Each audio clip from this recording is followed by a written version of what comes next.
liste, on ne sait pas qu'est-ce que c'est devenu cette première liste. Oui. Encore une deuxième liste. Si on ne fait pas attention, on risque d'envoyer toutes nos autorités, de lister toutes nos autorités pour des questions de violence. La question que l'on se pose, est-ce que cette liste va servir à quelque chose? Non. Parce qu'on a vu les deux précédentes listes. À quoi va servir cette liste, M. Valli? Sérieusement, je me pose la question. Plusieurs listes ont été effectivement publiées. Vous aviez posé en début d'intervention une question qui mérite d'être encore posée. Quels sont les critères de choix des gens qui figurent sur cette liste de signalement? Parce que j'ai l'impression que le FNDC est en train de s'instituer en tribunal en fait. Et on se donne le droit de mettre des gens sur une liste et on se donne le droit de les en extirper quand une situation leur paraît favorable. Parce que pour moi, si on a estimé que le colonel Mamadi Doumbouya et compagnie devaient figurer sur une première liste, je ne vois pas quelle est la juridiction qui les a dédouanés des accusations qui étaient portées contre eux pour ne pas se retrouver sur la liste publiée au lendemain des événements du 5 septembre.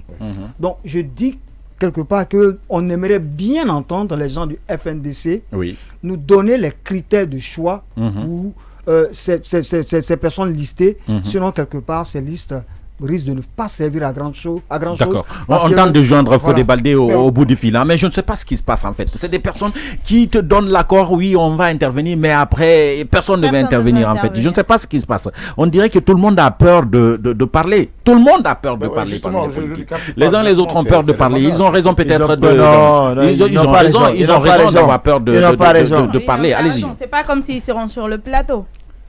Écoutez, Mohamed Ali, quand à voir un peu cette liste-là et la façon avec laquelle les listes sont publiées depuis sous Alpha Condé, je me pose la question sur le sérieux de la démarche du FNDC. D'accord, on va s'interroger sur le sérieux de cette démarche-là parce que Fodé Baldé nous répond finalement, il est au bout de fil. Fodé Baldé, bonjour.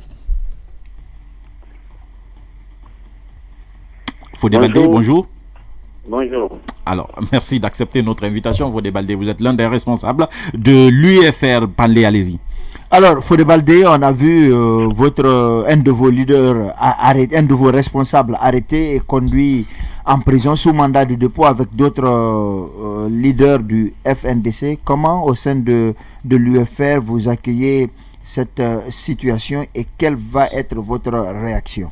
Non mais attends, avant même de lui poser la question sur autre personne, Fodé Baldé a frôlé d'être arrêté. On ne vous dira pas, on ne vous demande pas de nous dire où vous êtes, mais dites-nous comment vous allez. Je vais très bien. Je peux vous rassurer que je vais très bien par la grâce de Dieu.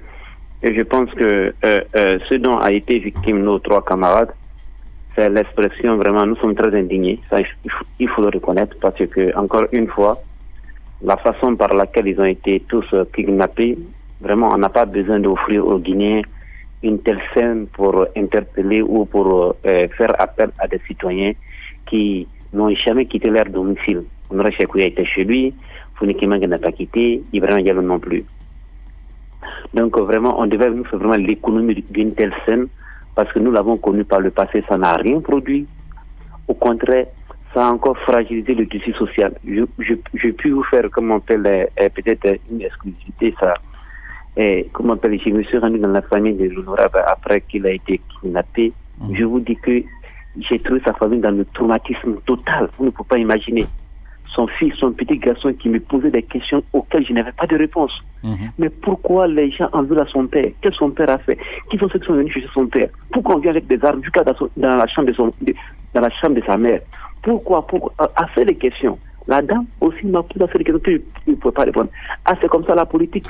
Donc on peut venir prendre quelqu'un comme ça et puis quand on demande de les suivre, on nous demande si on bouge, on saura qui ils sont. Il dit bon, vraiment, autant de questions. Je pense qu'on n'a pas besoin de ça. Ce que nous avons demandé, c'est très simple. C'est la mise en place d'un cadre de dialogue.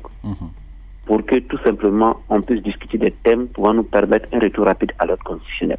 Je vais vous faire un constat. Chaque fois qu'il y a eu des possibilités pouvant permettre la mise en place d'un cadre de dialogue pour faciliter le retour à l'ordre constitutionnel, le CNRD a toujours posé des actes pour les entraver. Je pense qu'ils montrent par leur volonté manifeste à ne pas aller autour de la table. Je ne sais pas qu'est-ce qu'ils cachent. En tout cas, moi, ce que je sais, dans ma petite vie, quand quelqu'un refuse d'aller à un débat, c'est qu'il a beaucoup d'insuffisances qu'il ne souhaiterait pas mettre sur la place publique. Je me dis réellement, s'il refuse d'aller au débat, c'est que réellement il y a beaucoup de choses qu'ils cachent. Mais qu'est-ce qu'ils vont cacher puisque ce pays, nous l'avons en commun? Nous avons dit qu'ils ne peuvent pas gérer ce pays-là ad vitam aeternam. Nous ne l'accepterons pas.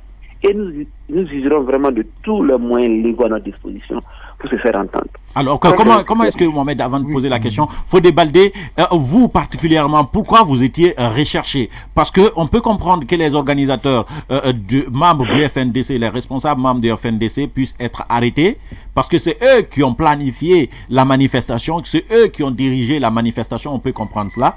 Mais les membres de l'UFR, on ne comprend pas en quoi vous êtes associés par rapport aux autres. Parce que, tout simplement, vous êtes politique comme des autres partis politiques. Qu'est-ce qu'on vous reproche? Moi, je pense que c'est toujours cette orientation dans l'appréciation lorsqu'il y a des manifestations en Guinée.